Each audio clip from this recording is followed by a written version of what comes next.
7 minutes isn't very long. I can talk for an hour or all day, or to my daughter's chagrin, every single day about plastics. So, the future. It's plastics. You're all too young to have seen that film, The Graduate, with Dustin Hoffman in, but actually I'm looking at you guys now and thinking you are the future for the solution for plastics. So, yeah, I hope you're all thinking about it and thinking of ways that you can solve it. So, I work for the KTN, and I'm currently running a network called the UK Circular Plastics Network. This isn't about making them circular like my bangle I've got here, but it's about the circularity. It's about using them all the way through manufacture to end of life and closing that loop. So not a value chain, but a value necklace. So some of you have got some cards. Please do join our network. It is free to join, and there's lots of opportunities you can get from joining that. So plastics are bad, aren't they? Aren't they awful things? Look at them polluting our environment there. These are called witches' knickers, which I think is absolutely fantastic. So it's a degrading poly bag, bin liner. And I got this on my Twitter feed.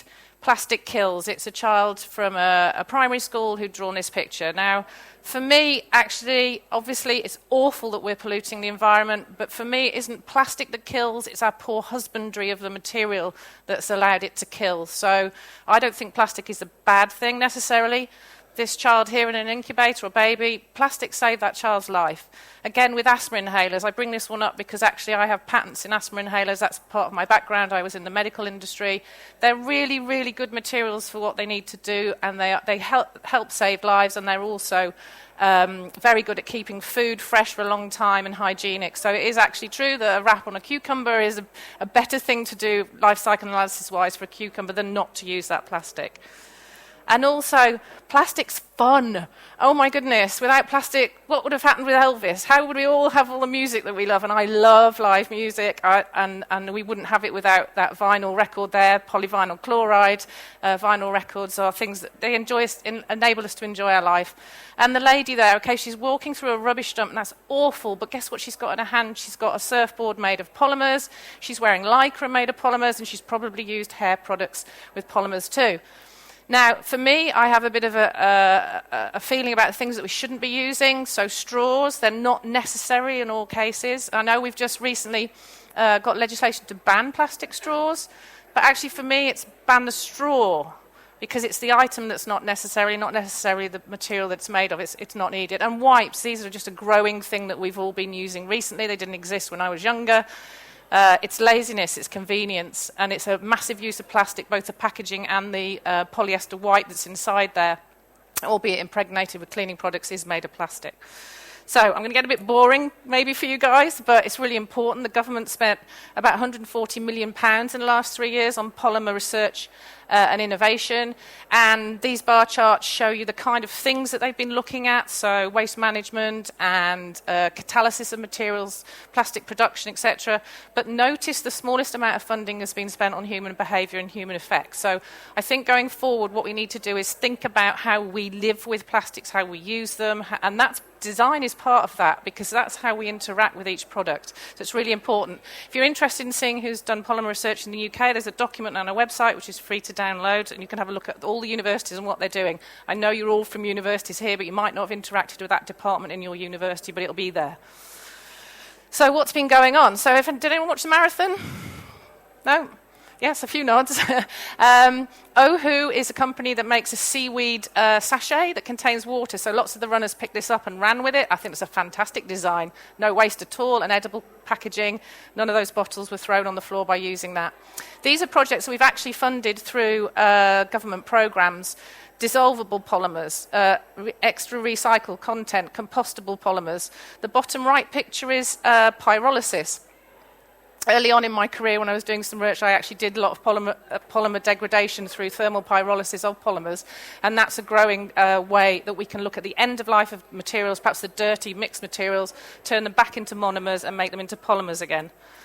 I've picked this one just to let you know some of the universities that are being funded, so if any of you from any of those universities, catch up with those guys in your departments. 8 universities, they got £1 million each. There's lots of researchers, about 20 or 30 on average from each of those institutions, are looking at different ways of circularity of material, whether it's single use or reuse, whether it's material that's got better properties because they're using graphene, etc. And here's some pictures that show some of the things that are happening with new polymers and new materials. And as designers, you might be really interested in what you can use to have this kind of polymeric properties. So they can come from a biological source.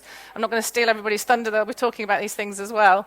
They might be from banana fibers or mushroom material. So these are quite quirky and novel, but there's something to think about in terms of design, what materials you might use. And now onto some of the actual designs for reuse. I really like the bottom right-hand one. A lady called Anna Bullis, who I met about 12 years ago now, had the idea to collect gum that's dropped on the pavement. It costs the councils lots of money. Put it in a container that's on a lamppost. And actually, when these are collected, she takes them, recycles them, and that container itself is made from the gum that was dropped on the floor. And I really think that's a fantastic example of design for reuse and circularity, and it also saves the council loads of money. Gommi Speaker, these guys are fantastic. They have there's 4 of them in the company. They're a startup. Their average age is 22, and they are taking plastic bags.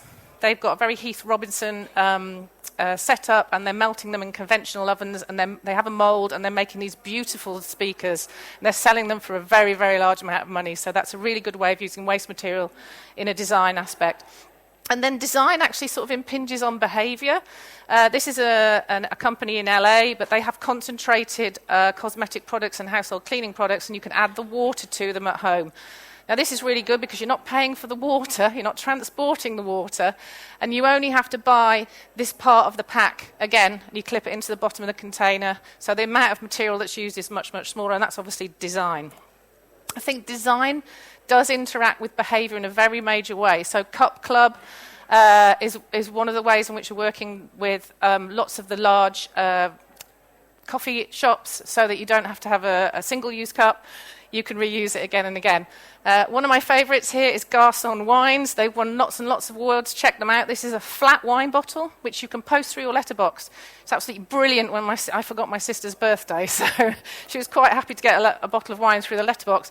But it's 87% lighter than the glass equivalent. It's 40% smaller. It's made from 100% recycled polymer, and it itself can be sent back and recycled. So I think my time is going to be great. This is our website. Membership's free. I've handed out some cards. Just join. You guys are going to be the future of the design changes that are going to need to be made around products made of plastic and how we use them. And that's fast-moving consumer goods and other products as well. We have newsletters. I let you know about funding straight away. I have a Twitter feed, and if I hear anything interesting and juicy, I'll put it on there as quick as I can. If you want to join the LinkedIn group, you can post and tell people about what you're doing so they can respond. And you've come here because you're interested in reuse. We have an event in conjunction with WRAP on the 6th of November in Birmingham, which is all about reuse. I'd love to see you there. Thank you.